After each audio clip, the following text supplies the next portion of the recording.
Hello everyone, welcome to my channel Bhavna smart academy.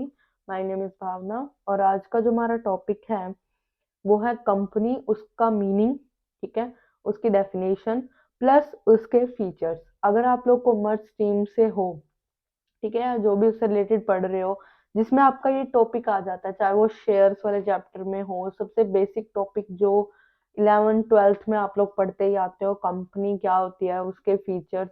ठीक है, अगर आप एक बिगिनर हो इस स्ट्रीम में तो आपको ये वीडियो जो है बहुत हेल्प करेगी। एंड जो भी अगर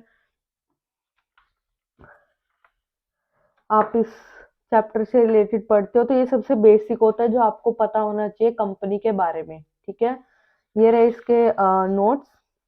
ठीक है, मेरे चैनल पर आपको बहुत सारे टॉपिक के नोट्स जो होते हैं वो मिल जाएंगे, प्लस अगर आपको इन सब की पीडीएफ चाहिए होती है तो इसी वीडियो के डिस्क्रिप्शन में आपको मेरे टेलीग्राम चैनल का लिंक दिया गया है, जहां पर आपको फ्री टॉपिक जो हम पढ़ते हैं यूट्यूब पर उनकी आपको फ्री पीडीएफ मिल जाएगी। ठीक है, तो please check this. Let's start our topic, company क्या होती है। ठीक है, कंपनी क्या होती है? एक वॉलेंट्री एसोसिएशन ऑफ पर्सन, यानी कि जब कुछ लोग मिलकर जो होते हैं कोई बिजनेस स्टार्ट करते हैं लॉ के अंदर। ठीक है, कंपनी एक्ट के अंदर जो भी कोई बिजनेस जो हम स्टार्ट करते हैं बहुत सारे लोग मिलकर, यानी कि एक अपनी इच्छा के अनुसार, वॉलेंट्री मतलब अपनी इच्छा के अनुसार क्या करते हैं, बिजनेस शुरू करते हैं लॉ के अंदर। ठीक है, जिनका पर्पस वही बिजनेस स्टार्ट करना होता है, तो वो क्या होती है? आपकी कंपनी होती है। बहुत ही इजी मीनिंग है, बेसिक सा। जब आपसे पूछा जाता है कंपनी होती क्या है, मतलब कुछ लोग मिलकर जब कोई बिजनेस करते हैं लॉ के अंदर, ठीक है, वो क्या होती है? कंपनी। अगर हम डेफिनेशन की बात करें, लॉर्ड जस्टिस के अकॉर्डिंग अगर जो डेफिनेशन दी गई है, देखिए, अगर आप डेफिनेशन करते हो तो अगर आप मेनली अगर आप स्कूल के स्टूडेंट हो या फिर कॉलेज स्टूडेंट हो तो आपको ये बोला भी जाता होगा कि अगर आप डेफिनेशन कर रहे हो तो प्रॉपर जो डेफिनेशन में वर्ड्स लिखे गए हैं एग्जैक्ट आपको लिखने होंगे, क्योंकि वो किसी ने दी गई होती है, उसमें आप लोग चेंज नहीं कर सकते। मीनिंग में हाँ, आप अपने अकॉर्डिंग कर सकते हो। ठीक है, प्लस उसने वो जो डेफिनेशन किसी जिसने दी है, ठीक है, उसका आपको नाम नीचे मेंशन करना होगा। ठीक है, तो ये क्या होती है? एक एसोसिएशन ऑफ पर्सन होती है जिसमें आप क्या करते हो, अपनी मनी या मनी वर्थ को क्या करते हो, किसी कॉमन स्टॉक में क्या करते हो, इन्वेस्ट करोगे किसी कॉमन पर्पज के लिए। ठीक है, तो वो क्या होती है? कंपनी होती है। बाकी इसका मीनिंग आपको इसकी करेक्टरिस्टिक्स से भी पता चलेगा। देखो यहाँ पर मैंने दे रखे हैं। आप जब भी ये टॉपिक करोगे तो एक चार्ट बना लीजिएगा। ठीक है, क्या क्या इसके फीचर्स होते हैं? Separate legal entity, perpetual existence, limited liability, common seal, transferability of share, separation of management from the ownership.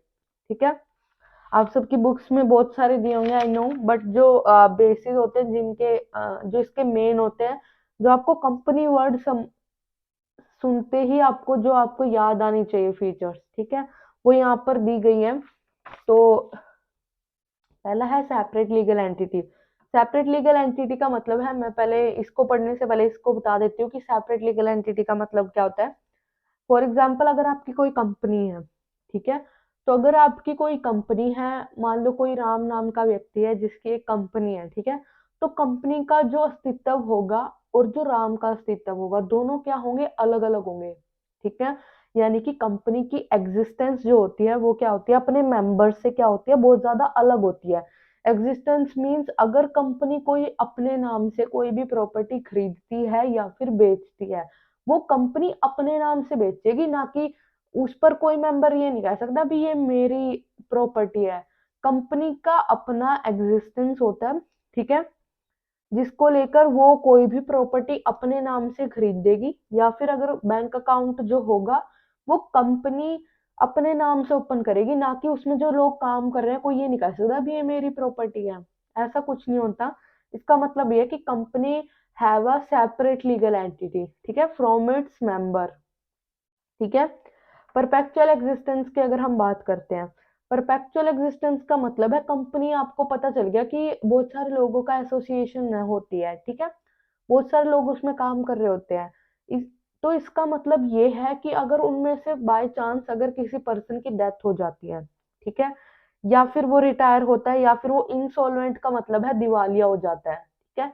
तो उस केस में ये नहीं होगा कि अगर कोई एक मेंबर जो होता है उसका रिटायर हो गया तो कंपनी बंद हो गई, नहीं, कंपनी जो है वो चलती रहेगी, ठीक है।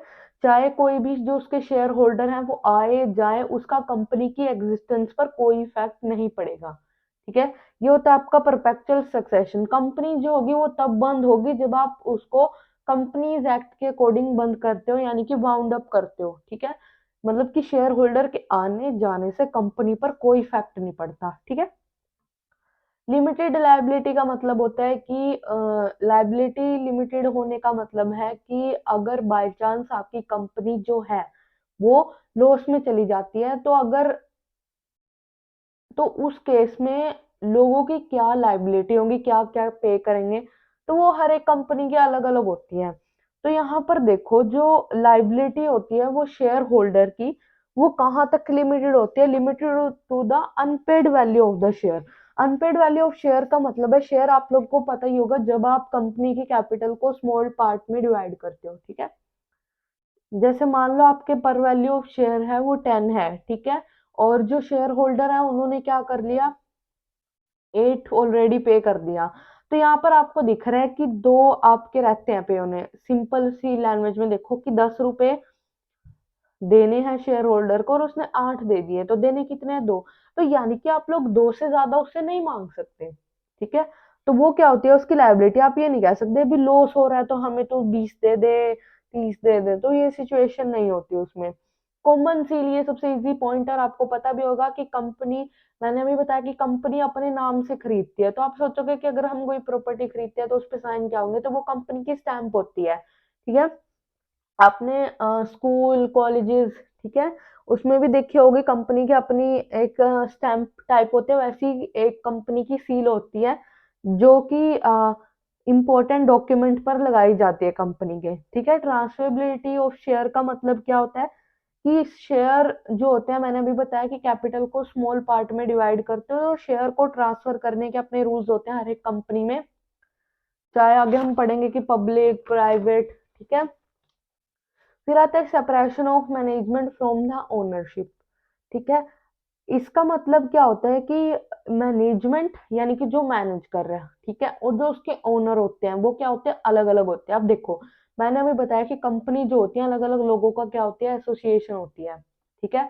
एसोसिएशन तो वो होती है, तो फिर ये तो पॉसिबल नहीं ना उन लोगों के लिए कि वो लोग पैसा भी लगा रहे हैं, वो जो लोग होते हैं वो क्या होते हैं, बहुत ज्यादा होते हैं, ठीक है। तो उन सभी के लिए क्या नहीं होता, पॉसिबल नहीं होता कि वो कंपनी को क्या कर सके, मैनेज कर सकें, ठीक है। मतलब डे टू डे जो एक्टिविटीज होती हैं उनमें वो लोग पार्टिसिपेट कर सके, तो इसीलिए वो सारे जो शेयर होल्डर होते हैं वो क्या करते हैं, बोर्ड ऑफ डायरेक्टर अपॉइंट करते हैं इस काम के लिए। तो बोर्ड ऑफ डायरेक्टर क्या होते हैं, वो सारा मैनेजमेंट का काम देखते हैं, और ओनरशिप जो रहती है वो शेयर होल्डर के पास रहती है, ठीक है। तो आई होप आप लोगों को ये टॉपिक समझ आ गया होगा, बहुत ही इजी टॉपिक है। So thank you so much. मैंने आपको पहले ही बताया कि इन सब के जो नोट्स हैं आपको टेलीग्राम चैनल पर मिल जाएंगे, ठीक है। और इसी टॉपिक पर जो आगे वीडियोस आएंगी वो मेरे टेलीग्राम चैनल पर उनके भी नोट्स मिल जाएंगे आपको, ठीक है। और यूट्यूब चैनल पर तो वीडियोस मिल ही जाएंगी। So thank you so much guys. Video पसंद आई हो तो लाइक कमेंट एंड शेयर कर दीजिएगा, प्लस सब्सक्राइब भी कर लीजिएगा। Thank you so much.